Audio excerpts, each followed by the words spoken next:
Elliot Carter, a young journalist, stumbled upon an abandoned train station deep in the forest while investigating the disappearance of several hikers. The platform was overgrown with weeds, and the station building was a ruin of shattered windows and rotting wood. Inside, Elliot discovered an old leather-bound journal belonging to a station master who had vanished decades ago. The entries described strange occurrences, trains arriving in the dead of night, their passengers silent and expressionless.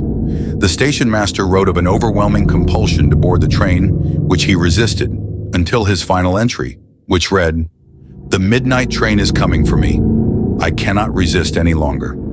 As Elliot read the last line, the distant sound of a train whistle echoed through the trees. The air grew unnaturally cold, and the ground began to tremble. Emerging from the darkness was a spectral train, its windows glowing with an eerie green light.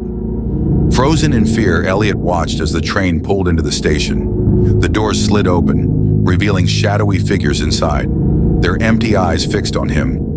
Before he could move, an invisible force pulled him forward. The journal fell from his hands as he was dragged aboard. Moments later, the train disappeared into the night, leaving no trace of Elliot or the station behind.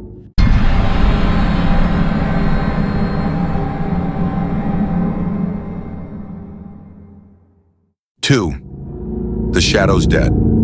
Marcus Lane, a struggling artist, discovered an antique mirror at a flea market and brought it home to his studio.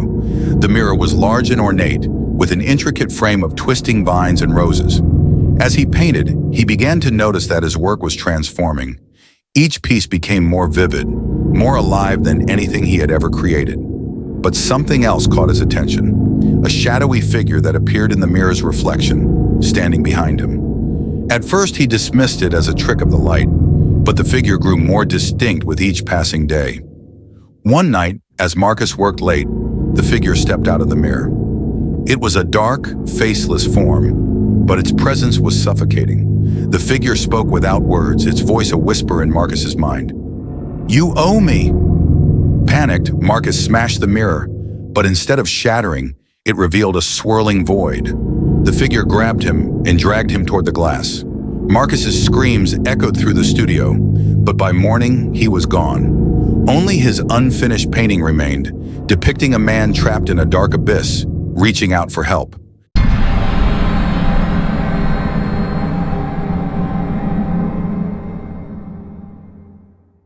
The Lighthouse Keeper's Last Log. Samuel Grady arrived at Blackstone Lighthouse to replace its missing keeper, who had vanished without a trace. The isolated island was desolate, battered by relentless waves and shrouded in perpetual fog. In the keeper's quarters, Samuel found a leather-bound logbook. The final entries spoke of a creature that came with the mist, scratching at the lighthouse door and whispering promises of freedom from the lonely island. The last line read, "It's here. I must see it for myself." That night, as the fog thickened, Samuel heard the scratching. At first, he thought it was the wind, but then came the low, guttural growl. Peering out the window, he saw glowing yellow eyes in the darkness. He locked the doors and climbed to the top of the lighthouse, the only safe place left. As the night dragged on, the whispers grew louder, begging him to open the door. By dawn, the fog receded and the island was silent. But Samuel's logbook now lay open, a new entry written in his trembling hand.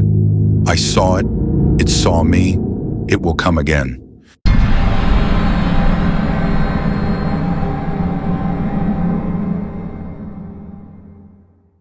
The crypt beneath the chapel. Dr. Eleanor Hughes, an archaeologist, was thrilled to uncover a hidden crypt beneath St. Alden's Chapel, an abandoned church in the English countryside. The crypt was filled with ancient stone coffins, each adorned with strange symbols. At the center of the room was a pedestal holding a manuscript. The manuscript warned of the sleepers, who must not be disturbed, and urged anyone who found the crypt to seal it forever. Ignoring the warning, Eleanor pried open one of the coffins. Inside lay a perfectly preserved body, its eyes wide open. As she continued her exploration, a low rumble shook the crypt. The lids of the other coffins began to shift, and the once lifeless body stirred. Eleanor tried to flee, but the exit was blocked by an unseen force. The figures rose from their coffins, their eyes glowing with an unnatural light. The last thing Eleanor saw was their leader, a tall, skeletal figure pointing at her. Days later, the chapel collapsed into the earth, and no trace of Eleanor or the crypt was ever found.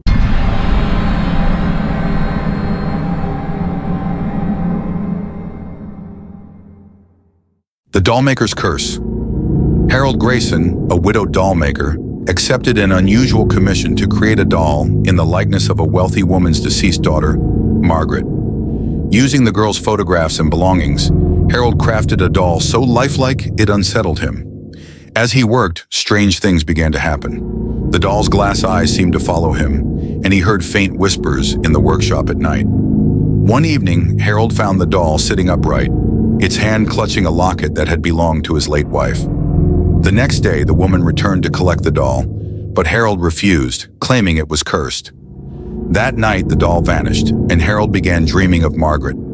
In the dreams, she begged him to free her from the doll, claiming her soul had been trapped by her grieving mother. When Harold awoke, he found the doll back in his workshop, its eyes filled with tears.